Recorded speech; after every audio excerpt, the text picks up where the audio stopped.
Hello and welcome to GEMASIGN. My name is David Weinstein and I'd like to welcome you to the GEMASIGN channel. Today I'm going to be demonstrating one of our devices called Retina. Retina is a gemological device. It's used for analyzing gemstones. It can tell the information such as what is this gemstone. In some cases it can tell you information about where the gemstone came out of the ground, the geological location of its origin. It can sometimes tell you if the stone has been treated by heating or irradiation. That is all part of what we've programmed into the GEMASIGN device. What I'm going to demonstrate for you today is the ability to separate two stones. One is a natural ruby from Burma that has not been heated, and the other one is actually a much more common synthetic ruby, means it was made by man in a machine by a process called flame fusion. So first I'm going to try to show you, I'll show you what the two stones look like. They're about the same color, they're much different in size, so let's do that first. Okay, so they're much different in size. The little one is the Burma ruby, and the larger one is a flame fusion synthetic. But let's see if the GEMASIGN device called Retina can actually identify them both properly. Okay, I'll put the camera back. Let me just check the positioning on it. Yeah, it looks good. Okay, first thing we do is we'll start with the Burma stone. We'll put it on the white light source. A little disc on here that has a hole in it. Allows just the right amount of light to come through into the stone. And this is the fiber optic probe that allows it to transfer the information coming through the stone into the device, which is basically a spectrophotometer. The screen is already set up for analyzing a colored stone, and so all you have to do is press the button that says scan broadband, which is the light source.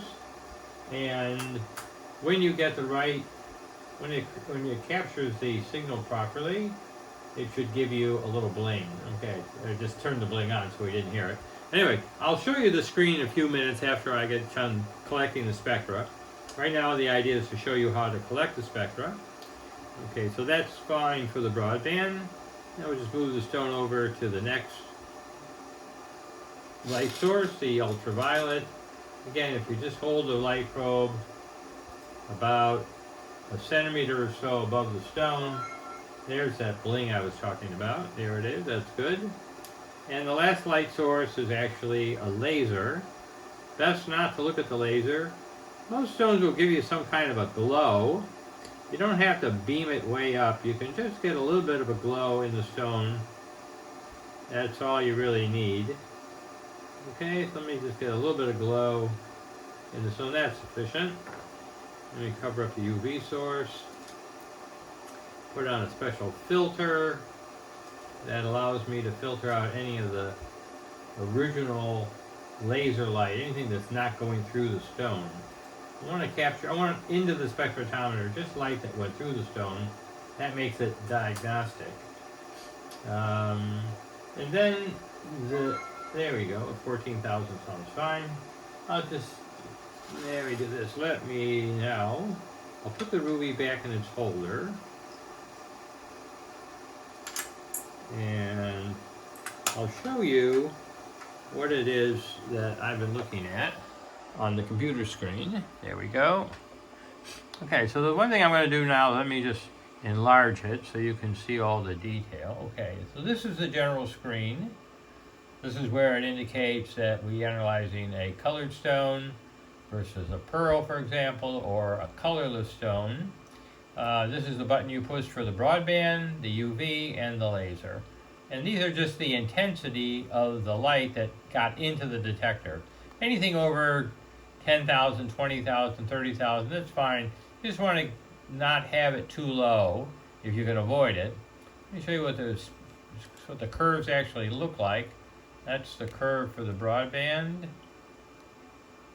And one of these shows I'll actually go through what all of these mean. These are the atomic lines of the UV source, which the stone will, in some cases, allow these lines to come through, and in other cases, it'll eventually eat or absorb the line. For example, there's sometimes here a line at 507, which is not here at all, but that's not uncommon for a ruby. And the last one is the laser, and that's a very typical laser spectra. Just one very tall line around 695. There it is, 694.2. The accuracy of the spectrophotometer is about 0.2 of a nanometer, which is amazing. Okay, so while I'm here, let's do this. Here we go. Now let's do this. Let's go and click results. Show results. There we go. So now it's going to take those three spectra, look at our library, which we store in a cloud. It's going to apply a in-house written AI algorithm to figure out which single stone in the library has the best match on all three light sources. And it'll actually give me a result for the 5 top options. Or show me on the screen here just the number 1 option for what the best match is. And it should come up natural ruby from Burma without heat. If it's correct. If it gives me anything else, let's see what it gives it here. It takes about a minute or so to have it look through all the spectra, about 20,000 spectra. So it takes some time to do that. There it is. Okay, so it says natural ruby, Burma, NH means no heat. Okay, very good. It says the match was a 94% match with what they had in the library. Let me increase this a little bit more so you can see. And just run over here and say more results on this. I see here's that first result, the Burma ruby. No heat, Burma ruby, no heat, Burma ruby, no heat, Burma ruby, no heat, Burma ruby, no heat. There it goes.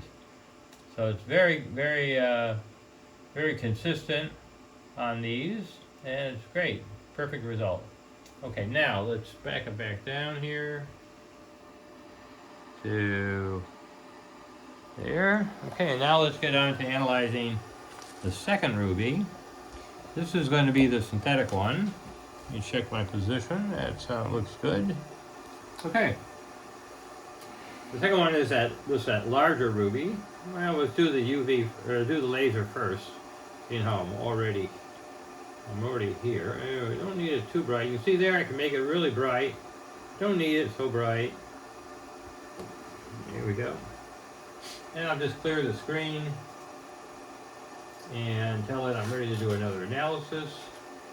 Okay, so about a centimeter above, click the one that says scan for the laser. 22,000 sounds good. And we'll cover that up. Go for the UV. Now this machine also allows for mounted pieces. In other words, anything you can just lay on top of here and pass light through. Even if you have the probe like this, or you have the probe like that, it doesn't really matter. As long as you're capturing some light coming through the stone, you'll get a spectra. And then that'll be compared to what we have in the cloud. Okay, so now we're going to use the UV source. 11,000 sounds fine. And move it over one more. Okay.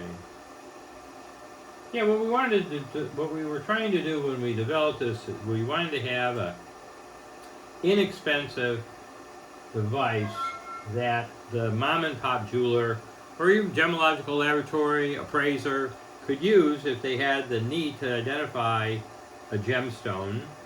And that's what we developed here. So here, let's take a look at the screen again. Okay. Okay, so we captured all three spectra. And let me blow this up again. There, a little bit more, okay. Hopefully that should clear, it come clear. There we go.